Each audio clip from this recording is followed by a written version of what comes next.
Welcome to This Explainer. Today, we are diving into something really fascinating, the strategic blueprint for international peacekeeping and mine action. We're going to look closely at the governance document that actually serves as the ultimate toolkit for one of the most high-stakes leadership roles within the United Nations. So let's just jump right into this. How exactly do you lead and coordinate wildly complex global peace operations from a headquarters without losing touch with the harsh, unpredictable reality on the ground? It's a massive challenge, right? You've got complex mandates, intense political pressures, tight funding constraints, and literal lives on the line in conflict zones. How in the world do you manage all of that from a desk in New York? Well, the answer lies within the strategic toolkit guiding a specific office, OMAP, which stands for the Office for Mine Action and Police, operating right inside the UN Department of Peace Operations, or DPO. This office is essentially the central nervous system for these critical missions. They're overseeing the whole shebang, both the UN Police Division and the UN Mine Action Service. To make sense of it all, we've broken this dense operating manual down into 5 actionable pillars. First, the OMAP leadership mandate. Second, bridging policy and operations. Third, diplomacy and stakeholder engagement. Fourth, navigating risks and resources. And finally, sustainable peacekeeping impact. Let's kick things off with Pillar 1, the OMAP leadership mandate, structuring global authority. Before we get into how the office operates, we really need to establish where this role sits within the massive UN ecosystem. Just look at how clearly this hierarchy maps out. The Assistant Secretary General, or ASG of OMAP, has a direct line to the top. They report directly to the Undersecretary General for Peace Operations, and right through them, straight to the Secretary General. This places the ASG in a uniquely powerful spot. They carry the accountability for huge strategic objectives while simultaneously overseeing the granular, day-to-day delivery of UN police and mine action activities across the globe. But here's the thing. Formal authority alone just isn't enough in an organization like the UN. The ASG is explicitly mandated to model 4 core values. We're talking inclusion, integrity, humility, and humanity. The toolkit is super clear that executive methods at headquarters absolutely have to match the ethical and operational standards expected from the folks serving out in the field. It's all about being a role model, ensuring that the office's internal culture perfectly reflects the peace and security it's out there trying to build. Moving right along to Pillar 2. Bridging policy and operations, the hardware and software. So let's look at how this authority translates into the actual day-to-day balance of power. It's a seriously delicate balancing act. On one side, you have headquarters policy leadership, which is laser-focused on developing impartial, evidence-based UN standards. But on the other side, you've got field-level operational judgment, which requires adapting those rigid methods to highly volatile security environments, unique national capacities, and super-specific mission mandates. The ASG essentially acts as the operating system here, translating high-level policy into functional reality on the ground. Because, let's face it, rigid models simply do not work when every conflict zone is radically different. The toolkit actually offers a really sharp philosophy on this exact tension. It says, the best system is not the one with the most committees, templates, or reports, but the one that produces clear decisions, visible ownership, reliable learning, and demonstrable field value. I love that. A mature leadership approach prioritizes rapid, actionable support to the folks on the ground, way over bloated bureaucratic paperwork. The whole goal is transparent accountability and faster support to the people responsible for saving lives, instead of just centralizing every single choice just to create a paper trail.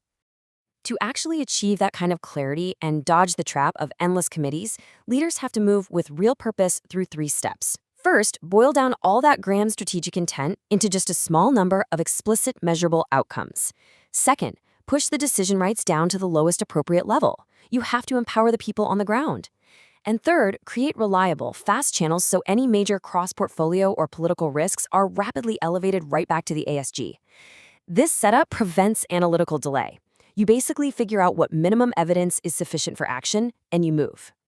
That brings us to Pillar 3, diplomacy and stakeholder engagement, beyond formal authority. This section tackles a fundamental truth of international governance. Successful implementation depends on relationships just as much as formal reporting lines.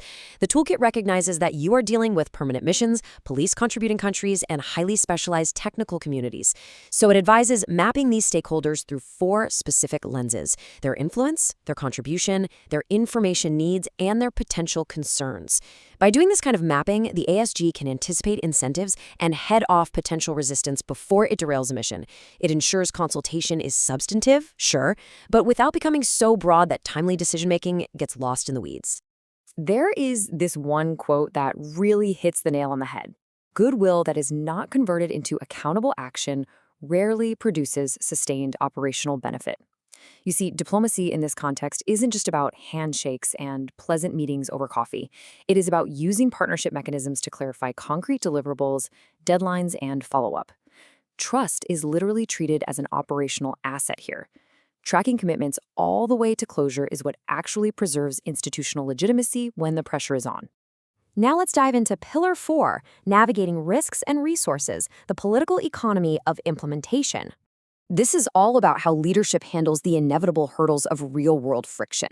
A credible ASG absolutely must create contingency options for immediate crises. Remember, you are operating in highly volatile zones. Sudden mission transitions, deteriorating security, massive funding pressures, and abrupt changes in member state support, those aren't anomalies. They are expected realities. The toolkit requires maintaining a concise risk register to preserve essential functions and reprioritize responsibly. Because when the resources dry up, being completely transparent about the trade-offs you're making is absolutely essential. And why does this specific approach matter so much? Because human rights, international humanitarian law, and gender equality cannot be an afterthought. They just can't. They must be baked into the planning assumptions from the very beginning, not treated as some downstream compliance checklist. Embedding these ethical considerations from day one literally saves lives. It ensures a duty of care, and it preserves the mission's credibility and trust with the local population. When challenges inevitably arise and priorities clash, leadership has to close the management cycle decisively. First, you compare commitments against actual results from the field. Next, you isolate the root causes of any variance to really understand why things went off track. From there, decide on explicit, time-bound corrective actions. And finally, you immediately communicate what has changed. The ultimate goal here is to ensure that lessons learned actually change the practice on the ground, rather than just gathering dust in a filing cabinet somewhere. Finally, let's explore Pillar 5, sustainable peacekeeping impact, legacy, and learning. This pillar is all about how an ASG ensures their decisions create a legacy that outlasts their individual tenure. Basically, learning has to be engineered directly into the implementation phase itself. You don't wait until the end of a multi-year mission to find out what went wrong. From immediate crisis implementation on day one, teams move quickly to short after-action reviews and decision logs by week one.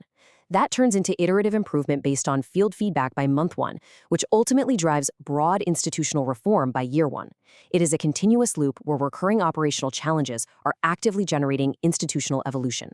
By consistently reinforcing these core UN leadership behaviors, connecting and collaborating, analyzing from evidence, delivering impact, learning and adapting, the ASG builds a seriously robust system. The strategic toolkit explicitly advises documenting critical relationships and technical knowledge. Doing this builds a pipeline of ownership and institutional memory that survives long after the individual office holders rotate out, guaranteeing continuity of support to both the missions and the member states. The toolkit also asks leaders to constantly reflect on this really vital question. Does a headquarters arrangement that once solved a problem become a source of delay as conditions evolve? It requires periodic reassessment of the office's own architecture. You constantly have to ask, does our existing structure still serve our strategic purpose? Because an arrangement that brilliantly solved a problem 5 years ago can so easily become a massive bottleneck today. In this line of work, complacency is the absolute enemy of effective peace operations. Ultimately, this operating manual leaves us with one final crucial question to reflect on. How do we balance rigid institutional bureaucracy with the dynamic, high-stakes needs of global peace? It completely challenges us to view complex governance and oversight not as a bureaucratic barrier, but as the actual blueprint required for saving lives and maintaining international stability. How do we build systems that are rigorous enough to be accountable, yet agile enough to act in a sudden crisis? Well, that is the true challenge of the OMAP leadership mandate. Thank you so much for joining me on this explainer, and I'll see you next time.